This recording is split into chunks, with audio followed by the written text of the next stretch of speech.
اسلام تو کہتا ہے والذین جاہدوا فینا، تو اللہ کے راستے میں بھی جد و جہد کر، تو آگے بڑھنے کا شوق پیدا کر، تو یہ توانائی پیدا کر۔ میرے نبی کریم علیہ الصلوۃ والسلام نے اپنی امت کو مایوسی سے منع کیا،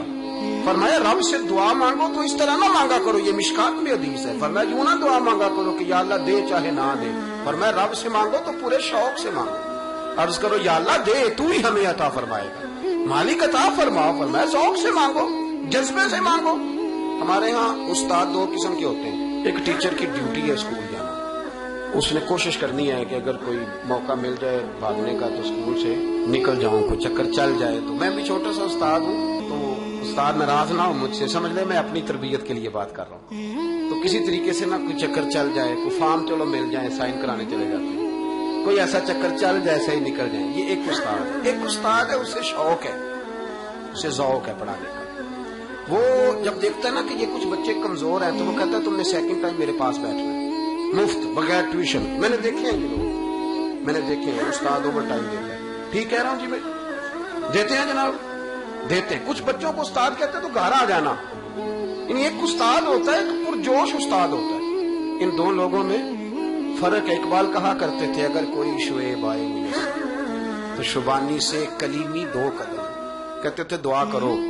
کہ حضرت موسیٰ کلیم کو کوئی حضرت شعیب علیہ السلام جیسا مل جائے، کوئی مل جائے نا ایسا تو وہ پھر تازگی پیدا کر دیتا ہے۔ تو کچھ پرجوش، امام مالک رحمۃ اللہ علیہ کے ایک شاگرد کہتے ہیں کہ میرے استاد جو تھے وہ بڑے پرجوش تھے علم پڑھانے میں، شوق ہوتا ہے پڑھانے کا۔ یہ کچھ لوگ جمعہ پڑھاتے ہیں تو کچھ کہتے ہیں کہ ہم جمعہ آ گیا تو کی کرنا ہے،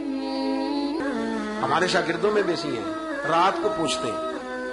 ایک سے میں نے آج سویرے پوچھا، میں نے کہا بیٹے آج تو جمعہ پڑھانا ہے کی تقریر کرنے کے اندر استاد جی ڈیسائیڈ نہیں کیتا، تو میں کہ بھی تو بڑا مولوی تھا نہیں ڈیسائیڈ کیتا، میں 8 دن پہلے ہی ڈیسائیڈ کر لینا کہ مجھے تو تیاری کرنی پڑتی ہے، بڑا علم ہوتا ہے نا لوگوں کے پاس، تو ڈیسائیڈ نہیں کرنا، بیٹھیں گے تو فر بات جاری ہو جائے گی، کر لگا نہیں وہ۔ میں نے کہا خدا کے بندے کہتے ہو لوگ آخر میں آتے ہیں، تم بتاؤ تم تو تیاری آخر میں شروع کرتے ہیں، کچھ خدا کا خوف کریں بھائی۔ ایک استاد ہوتا ہے ایک پرجوش۔ امام مالک کے شاگرد فرمانے لگے کہ ہمارے استاد پڑھانے میں بڑے باذوق تھے،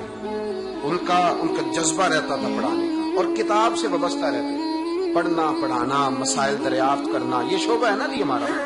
جس طرح آپ جس شعبے سے وابستہ ہیں تو اگر آپ اس کو چھوڑ دیں گے نا، فزکس کا استاد بھی کہتا ہے کہ اگر رات کو میں خود پڑھوں گا نہیں تو سویرے پڑھا نہیں سکوں گا۔ اگر آپ وابستہ نہ رہتے اپنے شعبے کے ساتھ، نئی نئی چیزیں پیدا ہوتی ہیں، جدت آتی ہے، آپ جوش ہی نہیں ہے اس شعبے کا، تو پھر بات کیسے آگے بڑھے گی؟ تو کہتے ہیں امام مالک بڑے جب بیمار ہو گئے شدید، تو شاگرد کہتے ہیں میں تیمارداری کرنے گیا، تو میں نے جب دیکھا تو مجھے چہرہ دیکھ کے سمجھ آئی کہ امام مالک کا آخری وقت ہے، بڑے کمزور ہو گئے، اور معدے میں اور پیٹ میں اتنی تکلیف تھی کہ انہیں دودھ پلایا جا رہا تھا چمچ کے ساتھ، پیالے کے ساتھ، صرف دودھ پی سکتے تھے، کمزور ہو گئے۔ فرماتے میں جا کے بیٹھا، زندگی میں کبھی ایسا نہیں ہوا تھا کہ میں جاؤں اور امام صاحب کسی دینی مسئلے پر مجھ پر گفتگو نہ کریں، لیکن آج میرے دل میں خیال تھا کہ اب تو اس وقت تو ہوش ہی نہیں رہتی کوئی آدمی، لیکن کہتے ہیں میں جا کے بیٹھا ہی تھا کہ امام صاحب نے آنکھیں کھولی، فرمایا ماشاءاللہ آپ آئے ہیں، چلو یار میں ابھی کو بندہ ہی تلاش کر رہا تھا ایک مسئلے پہ بات کرنی تھی۔ کہتے ہیں لفظ نہیں پورے ادا ہوتے، جملے ٹوٹتے، بیچارے کمزور ہو گئے، بڑھاپا ہے، ایک مسئلے پر بات کرنی تھی، تو فرماتے ہیں کہ میرا دل نہ اتنا نرم ہوا کہ میرے آنسو بہہ گئے۔ میں نے کہا اس حال میں بھی استاد جی آپ کو دین کی فکر ہے؟ کہنے لگے یار ایک آدمی نے مسئلہ پوچھا ہے تو اس کو حل کر کے دینا ہے، یہ رسول اللہ کا دین ہے، علماء کی ذمہ داری ہے آسان کر کے لوگوں تک پہنچائے، ہر آدمی اس تک تو میں نے وہ دینا ہے، یہ میری وفا ہے اپنے مذہب کے ساتھ، آخری دم تک دینا، میں اپنی حیاتی تو قربان تھی وہاں، میری محمد بکیندے گزر گئی، یہ کرنا ہے کام، لوگوں کو آسان کر کے دین پہنچانا۔ فرماتے ہیں کہ میں نے کہا استاد جی فرمائے، کہنے لگے یار یہ حج کے موقع پر جو رمی جمار ہوتی ہے، جمرے کو شیطان کو کنکر مارے جاتے ہیں، پوچھنا یہ ہے کہ دونوں طرح سے سنت ہے، پیدل بھی مار سکتے ہیں سواری پہ بھی، تو یہ بتا کہ پیدل افضل ہے یا سواری پہ افضل ہے؟ تو کہتے ہیں میں نے کہا استاد جی میرا خیال ہے پیدل افضل ہے، لوگوں کو تکلیف کم ہوگی۔ تو کہنے لگے نہیں تو نے غلط کہا، کھانا نہیں کھایا جا رہا، لیکن اب استاد ہیں تو جوش کتنا ہے، فرمانے لگے تو نے غلط کہا۔ کہتے ہیں میں نے کہا پھر استاد جی سواری پہ افضل ہے اگر پیدل افضل نہیں؟ کہنے لگے نہیں تو نے پھر بھی غلط ہی کہا۔ کہتے ہیں میں نے کہا حضور دونوں طرح غلط ہے تو صحیح کیسے ہے؟ فرمانے لگے بیٹے اگر اس بڑھاپے میں بھی میں مسئلہ بتانے میں تیزی نہیں کرتا، تحقیق کرتا ہوں، تو نے جوانی میں تیزی کرنی شروع کر دی، سوچے ہی نہیں بات کو، فٹافٹ بیان کر دی کہ یہ نہیں تو یہ حکمت والا ہے، کو سمجھنا پڑتا ہے، حکمت کے ساتھ پھیلتا ہے۔